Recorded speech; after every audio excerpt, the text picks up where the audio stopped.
যে মাননীয় মুখ্যমন্ত্ৰী মহোদয়ে প্ৰথমতে তথ্য বিভ্ৰান্ত কৰিছে। তেওঁ কৈছে যে মীৰা বৰঠাকুৰে 4 লাখ ভোট পাইছে। মই 4 লাখ ভোট নহয়, ইলেকশ্যন কমিশনৰ মই এখন দেখুৱাই দিছো, ফেচবুকতো দিছো, চাই ল'ব আপোনালোকে। মই 6,43,797টা ভোট পাইছো। তেওঁ এবাৰত ক'লে যে 4 লাখ ভোটেই মই মুছলমানৰ ভোট পাইছো। মই মুখ্যমন্ত্ৰী মহোদয়ক ক'ব বিচাৰিছো, মুখ্যমন্ত্ৰীয়ে মীৰা বৰঠাকুৰক কিবা ভয় খাইছে নেকি? মইতো পৰাজয় হৈছো। মই পৰাজয় হোৱাৰ পিছত মই হিন্দুৰ ভোট পাইছো নে মুছলমানৰ ভোট পাইছো এই অংক কৰাতকৈ ইলেকশ্যনৰ পিছত যে আলু পিয়াজৰ পৰা অত্যাৱশ্যকীয় সামগ্ৰীৰ যে দাম বাঢ়িলে, এই দাম বৃদ্ধিটো কেতিয়া কমাব সেইটোহে নৰেন্দ্ৰ মোদীৰ লগত কথা পাতিব লাগিছিলে।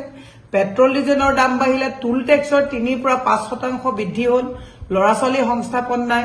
হয়, মই মুখ্যমন্ত্ৰীক জ্ঞাতাৰ্থে জনাইছো, মই পৰাজয় হবৰ কাৰণে, মোক পৰাজিত কৰিবৰ কাৰণে নৰেন্দ্ৰ মোদী, অমিত শ্বাহ, আপোনাৰ গোটেই কেবিনেট, গোটেই আঁচনি, কোটি কোটি টকা আপোনালোকে খৰচ কৰি পেলাই আপোনালোকে 3rd ডিগ্ৰী 4th ডিগ্ৰী চব এপ্লাই কৰিবলগীয়া হৈছে। তৎসত্বেও মই 6,47,797 পাইছো। মই আপোনাৰ জ্ঞাতাৰ্থে জনাই দিছো, মুখ্যমন্ত্ৰী একচুৱেলি চন্দ্ৰবাবু নাইডুৱে গৃহ বিভাগ বিচাৰিছে, অমিত শ্বাহ গুচি যাব, এতিয়া ফাইল খোলে বুলি আবুল তাবুল হৈছে। এতিয়া মুখ্যমন্ত্ৰীয়ে মোক মুছলমানৰ ভোট আনিছো বুলি কৈ এইবিলাক আবুল তাবুল বকি লাভ নাই। মুখ্যমন্ত্ৰী মহোদয়, আপোনাক কৈছো, যোৱা বিধানসভা নিৰ্বাচনতকৈ ভোট বৃদ্ধি হৈছে আপোনাৰ জালুকবাৰী সমষ্টিত। মই পৰাজয় হৈছো বেলেগ কথা। 47,400 এজন মানুহ, তাত মুছলমান মানুহৰ ভোট অহা নাই। এই মুছলমান মানুহ নহয়, হিন্দু মানুহে আপোনাৰ এগেইনষ্টত ভোট দিছে।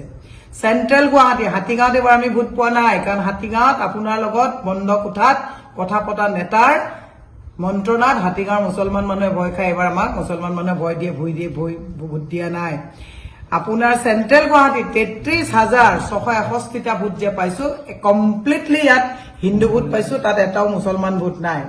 নিউ গুৱাহাটীত 49,629টা ভোট পাইছো, ইয়াত মুছলমান মানুহে আমাক ভোট দিবলগীয়া অৱস্থা হোৱা নাই। ইয়াত মুছলমান মানুহে ভোট দিছে যদি 2-3 হাজাৰ মানুহে ভোট দিছে। ডিমৰীয়াত 52,696টা ভোট পাইছো, ইয়াত জনগোষ্ঠী আৰু হিন্দু সম্প্ৰদায়ৰ মানুহে ভোট দিছে। দিছপুৰৰ মই আচৰিত হৈছো যে আপোনাৰ লগত ৰাতি বন্ধ কোঠাত বৈঠকত বহা নেতাই মুছলমান মানুহক বজাৰ গৈ ভয় খুৱাইছে যে মুছলমানসকলে এবাৰ কংগ্ৰেছক ভোট দিব নালাগে, দোকান বজাৰ যদি তহঁতৰ বন্ধ কৰি দিয়ে পিছত কিন্তু মোৰ তাত ভাই আহি নাকান্দিবি বুলি কৈ মুছলমান মানুহক ভয় ভীতিগ্ৰস্ত কৰিছে। এইবাৰ হাতীগাঁৱৰ মুছলমান মানুহে কম সংখ্যক মানুহে আমাক ভোট দিছে। আমি হিন্দু ভোট পাইছো 59,631টা ভোট আমি দিছপুৰত পাইছো। দিছপুৰ আৰু ডিমৰীয়া যদি দুইটা বুন্দাই, যোৱাবাৰ আমি দিছপুৰ ডিমৰীয়া মিলি 70,000 ভোট পাইছিলো, এবাৰ 1,12,900 ভোট এবাৰ আমি পাইছো। তাৰমানে 70ৰ পৰা 1,12,000 হলে ভোট আমাৰ বৃদ্ধি হৈছে। পলাশবাৰীত আমি 59,998টা ভোট পাইছো।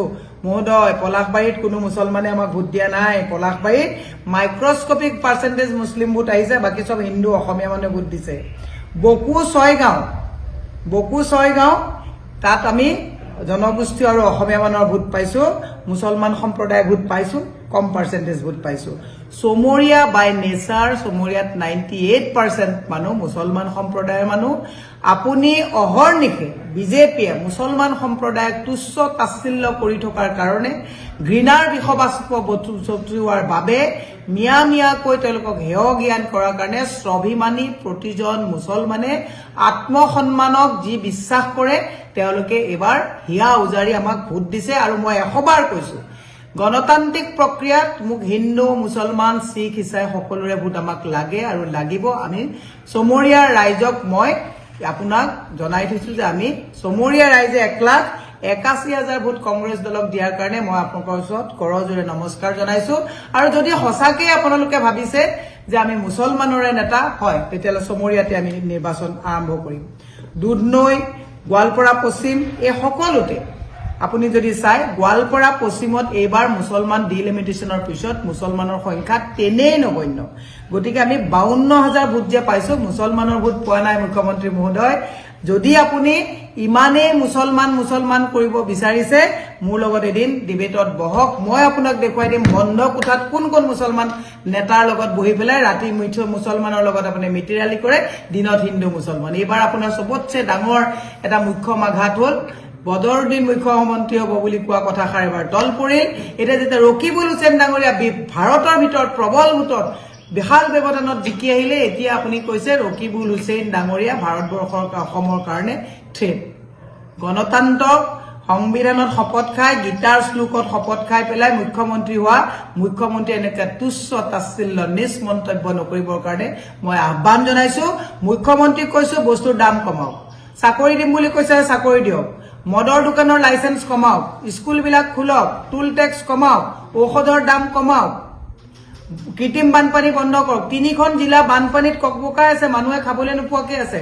তাত চকু দিয়ক কোনে হিন্দুৰ ভোট পালে কোনে মুছলমানৰ ভোট দিলে এনেকুৱা বাতুলামি তৰলামি কথা কবৰ কাৰণে আপোনাৰ ভাগ্য ভাল এতিয়াও অধিক সংখ্যক মানুহৰ চকু খুল খোৱা নাই গতিকে আপোনালোকে ভেলকিবাজি কৰি পেলাই ভোট কিনি আপোনালোকে ভোটত জয় হৈছে আপোনালোকে ভালকে জানে মই যিখিনি ভোট পাইছো এটাও ভোট কিনিবৰ কাৰণে মোৰ সমৰ্থ নাই আৰু ভোট মই নিকিনো মই জয়ী হৈছো বুলি ভাবিছো ৰাইজৰ অন্তৰ জয় কৰিছো এনেকুৱা ভেলকিবাজি মুখ্যমন্ত্ৰীয়ে এনেকুৱা তুচ্ছ তাচ্ছিল্য কথা নকবৰ কাৰণে আপোনাক সকিয়াই দিছো ধন্যবাদ আজমল যেহেতু পৰাজয় হৈছে আজমল পৰাজয় হোৱাৰ কাৰণে কংগ্ৰেছ দলটোকে মুছলমানৰ দল হিচাপে সজোৱাৰ চেষ্টা কৰিছে তেওঁ মই তথ্য বিভ্ৰান্তিটো দেখুৱাই দিলো ন তেওঁ যে ক'লে মই 6,47,000 যিটো ভোট পাইছো তেওঁ কৈছে যে গোটেইখিনি আধা অধিকাংশ ভোট মুছলমানৰ পাইছো চমৰীয়া সমষ্টিটো বাই নেচাৰ মুছলমান 98% মানুহ আছে তেওঁলোকে দিছে আমাক ভোট কিন্তু বাকী মই আপোনাক ক'লো মই আজি দিছপুৰ সমষ্টি এবাৰ গাড়ীগাঁৱত মই ভোট কম পাইছো এনেকুৱা নহয় নহয় যে আমি যে প্ৰত্যেকটো জেগাতে মুছলমানৰে ভোট লৈছো নিউ গুৱাহাটীত যে ভোট পাইছো জালুকবাৰীত যে ভোট পাইছো তেওঁ মানুহক সকলোকে মুছলমান সজাইছে হয় যদি এই সকলোবিলাক ভোট যদি মুছলমানৰ ভোট তেতিয়াহ'লে মীৰা বৰঠাকুৰ মুছলমান